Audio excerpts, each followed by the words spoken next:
if he is a licensed athlete in the state of Nevada, they have control over whether he can fight there or not.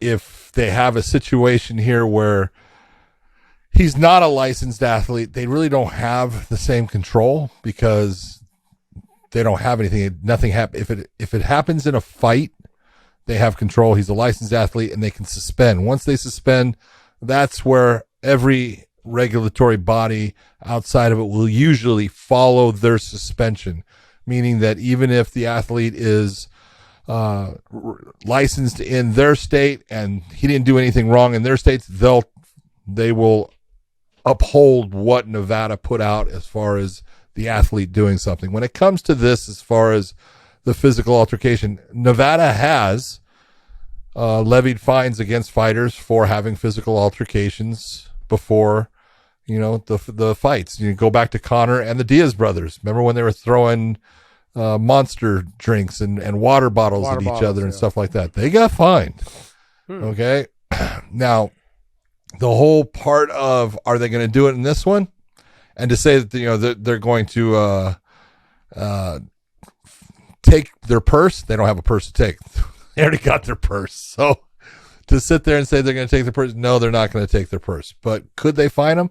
Yes, they could. And what will happen is that, and this has happened to Nick many times, so I'm just saying, the fine is sitting there, and then when the UFC pulls you back to Nevada to have a fight, and you go to get licensed because your license has run out over the year, you go to get licensed, guess what they're going to say? Oh, yes, you can get licensed. In fact, you owe us $25,000. You remember this fine? You still haven't paid it. So it's not that they, fighters can try to walk away from it for a while, but if they end up fighting again in that state, stand by, you're paying that fine. Can you just tell the UFC don't book me in Vegas? Fuck yeah, there's been guys. Hey, there's been guys that have done it. So, but now the other question is, like, say there's a fine outstanding in Vegas, would California say, "Hey, you need to pay that fine before we license you here"? Not normally if it's a fine for something that did not happen in an actual fight where they had a suspension based upon it. Got it. I just wasn't sure if the commissions, I know they stick together when there's a suspension in one state. Yes, normally they do. But there's a difference when there's a fine. Gotcha. Gotcha. Right, but could Dana also just throw Stephen Klubeck $4 million and say hey, Nate threw a bottle. Can you just knock him off the application list for a couple of years and just until he's too old to box? And then... Doesn't mean that Nathan has to go to Las Vegas, so that's $4 million gone. I don't think they would. You just box said it carries over. No. No, you don't think they would box there? He's saying because if he tried to get a license there, that Dana would have it shut down. He can't get a boxing license. No, Dana's not going to try to shut that down. I don't think. Look, Dana shuts a lot of things down. Dana does a lot of behind the scenes stuff. Dana, screws over people when it comes to TV shows and things like that. He's got a lot of clout and he's done it to a lot of people. I don't think he's mad at Nate. I really don't. I think in the end, he respects Nate and he respects everything, the way it ended up happening, and the fact that Nate ends up fighting someone that Dana did not want him to fight. In the end, I really think Dana looks at it and goes, good job, man. You one-up me. In the end, I tried to get you beat. It didn't work out. I'd like to have you back sometime. Okay. There's one other thing I wanted to get on. I put it up in the news clip there, Dave. It was the comments by Kamzat's manager or trainer saying that he was having spasms and he was nauseated and all these other stuff. So is everybody else.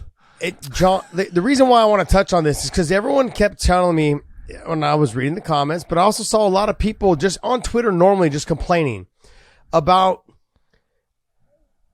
how Kamzat is his trainer, he had cut all this weight, and it was more of an argument that the reason why the card, it was okay that everything happened the way it did because it all worked out. In the reality of it though, the card got all fucked up because of him. And that the UFC and the fighters, or the other fighters outside of him, were able to salvage it because they're all fucking fighters at heart. Yep. You couldn't have picked a better group of fighters. Lee was probably the one that got screwed the most. Yep. Because he should have won that fight and he didn't, but he also gave up the 10 pounds. Yep. And so he was the one that probably got screwed the most out of it all. But had it been another group of fighters, this whole card may have never happened. The fact is, Kevin Holland is someone that stepped up to the plate and was able to fight. D-Rod stepped up and fought. Leaf stepped up and fought. All of them said, let's make this thing happen. But to talk on what you were saying, never in the history have I ever seen a doctor tell them they can't fight. Like you talked about. I have never seen a doctor come in when I'm trying to make weight and go, you know what? You've lost too much. You shouldn't fight. We've seen people get carried to the scale. I've seen Gleason Tebow with his coaches being carried from the sauna to the scale and helped up on the scale. You didn't hear a doctor walk up and go, yeah, you know what? You can't walk yourself to the scale. You shouldn't be fighting. It doesn't happen, guys. So, and here's the thing, John. I've said this, I don't know how many times. What's my quote? I have a quote. I used to have a quote on Instagram. It used to say, winning solves everything. This is proof that winning solves everything. People forget all of a sudden, oh, he made Holland look like shit. I'll get into this later. But the guy he fought was not preparing for a straight wrestler. Look at the guy he was supposed to fight. He was fucking preparing for a boxer. He was preparing for someone who just walked forward, threw shots with his hands, no real kicks. Yep. Different fucking fight. And let's not forget, the touching of the gloves is very important, by the way. Let's not forget. That's a little shady there, buddy. A little shady. Look, but all these things. That's on Kevin. That is on Kevin. It is. That is on Kevin. But let's just say that, and this is, I heard that Jing Liang Li didn't get paid more.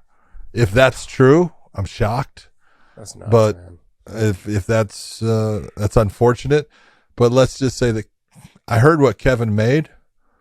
Congratulations, Kevin. That fight was worth it. That's all I'm going to say. Yeah. But I think winning solves everything. This proved, like, sure, I think he lost a lot of fans. People don't think that Kamzat lost a lot of fans. I don't think he did. I think he did. And this is why. I look at it like, yes, he has fans that now don't like him. Mm-hmm. He has the evil side, is the way they look at it. I want to see him get beat. He's got fans that like him, love him, want to see him win, and now he's got a shit ton of fans that don't like him and want to see someone whoop his ass. I think, in my opinion, he's a winner at it because that's what you want. It doesn't matter. Go to Floyd Mayweather, go to all of them. It doesn't matter if you want to see me win. Just see me. Go to zbiotics.com/weighing in. You will get 15% off of your order.